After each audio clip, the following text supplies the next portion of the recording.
traté de hacerlo en los últimos 15 años. La idea de este libro es provocar. Se llama El anfibio. Le pedí prestado este término a Carles Ramio Matas, que muy gentil y generosamente me lo permitió usar, porque en una conferencia magistral en Argentina el año pasado nos contaba su teoría sobre, justamente sobre el anfibio. Ustedes saben que los anfibios son animales que pueden andar en agua y en tierra, ¿no? Entonces lo que planteaba Carles, que lo planteaba para los académicos y yo lo tomé para los auditores, era que existía un desequilibrio general entre los conocimientos de tipo líquido, que eran los más teóricos, y aquellos conocimientos sobre la práctica efectiva, que son más terrenales, ¿no? Entonces la lógica de plantear la necesidad de un equilibrio entre saberes teóricos y saberes prácticos. Y ahí es donde entra la provocación, porque este libro lo que plantea es que la auditoría gubernamental, primero, no es una tarea específicamente de contadores o de profesionales de las ciencias económicas, sino que incluye tantas disciplinas como la política pública en sí misma. Entonces ahí entramos los politólogos a conseguir trabajo en el marco de la auditoría gubernamental. La idea del libro fue plantear cómo lograr ese equilibrio, es decir, cómo auditar las políticas públicas, cómo hacer un control efectivo de las políticas públicas, pero entendiendo la realidad propia de la administración pública. No solamente en contraposición con este espejo, como decía Virginia, del sector privado, sino también respecto a la inserción de lo político en la toma de decisiones de las políticas públicas, en donde la administración no es solamente la obtención de un resultado específico, sino que está en el marco de una visión estratégico-política que también debe ser tenida en cuenta, debe ser considerada. En ese marco, la gran preocupación que plantea el anfibio es pensar si realmente desde la lógica de la auditoría gubernamental estamos promoviendo la mejora efectiva en las políticas públicas o simplemente estamos haciendo un control formal de cuentas, ¿no? Entonces acá empieza también una lucha paradigmática que tiene mucho que ver con lo que plantea Marcelo. Esta visión de una burocracia tradicional en la administración pública que va virando hacia la innovación y la incorporación de nuevas tecnologías tiene su contraparte en el control de las políticas, que también debe adaptarse a cambiar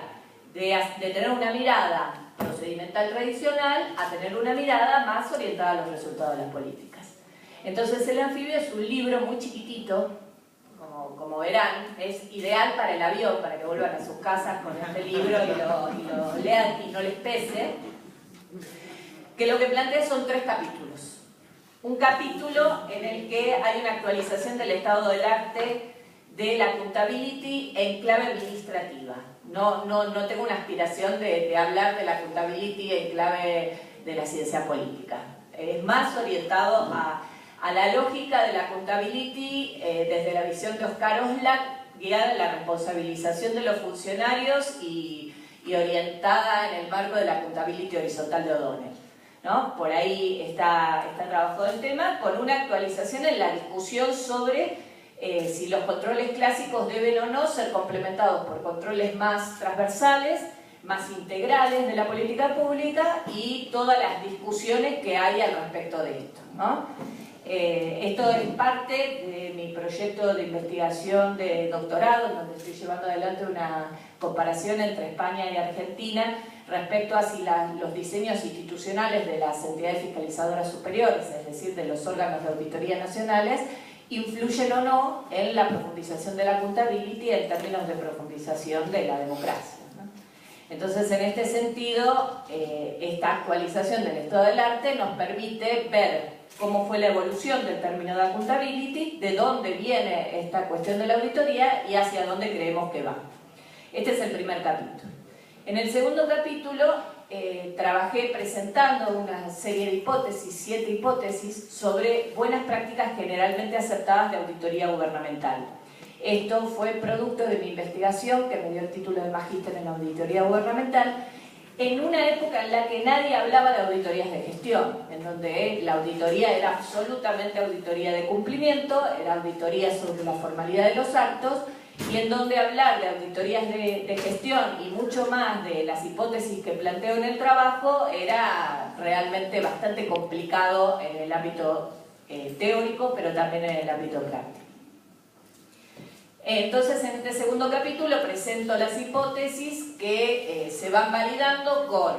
una lógica de relevamiento de manuales de auditoría de todo el mundo, que establece una serie de prácticas que, por lo menos desde la teoría, se aplican, y esto se valida con un relevamiento de entrevistas a notables de la temática y da lugar a una batería de buenas prácticas.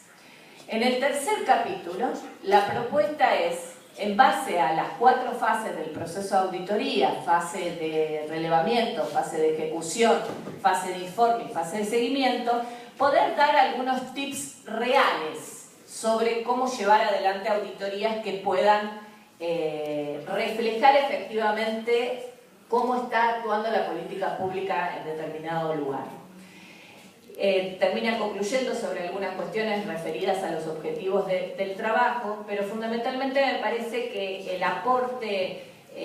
más fuerte que tiene este libro es poner en la discusión en este tipo de ámbitos, por eso nos parecía muy importante traerlo, en estos ámbitos en donde nos tomamos el tiempo para discutir estas cuestiones, que podamos realmente poner sobre la mesa si la tarea de auditoría, vista desde una visión absolutamente tradicional y formal, le aporta a la mejora de la administración pública o realmente solamente es un formalismo, que es lo que yo sostengo desde este libro. Así que esta es la provocación que propongo, y para conseguirlo les cuento que cuando me estaba subiendo al avión vino corriendo la gente de la editorial a dármelo porque salió recién, con lo cual supongo que van a estar en formato digital, pero les dejo nuestras direcciones de contacto para que nos lo pidan, porque esto se vende en Argentina, en una editorial que es la editorial de Osmar Bullati, que no es menor y lo quería nombrar, porque Osmar Bullati es una editorial muy conocida en Argentina que se dedica a temas financiero-contables, con lo cual que Bullati haya publicado esto también tiene que ver con la lógica del cambio paradigmático del que estoy hablando. Bueno, muchas gracias.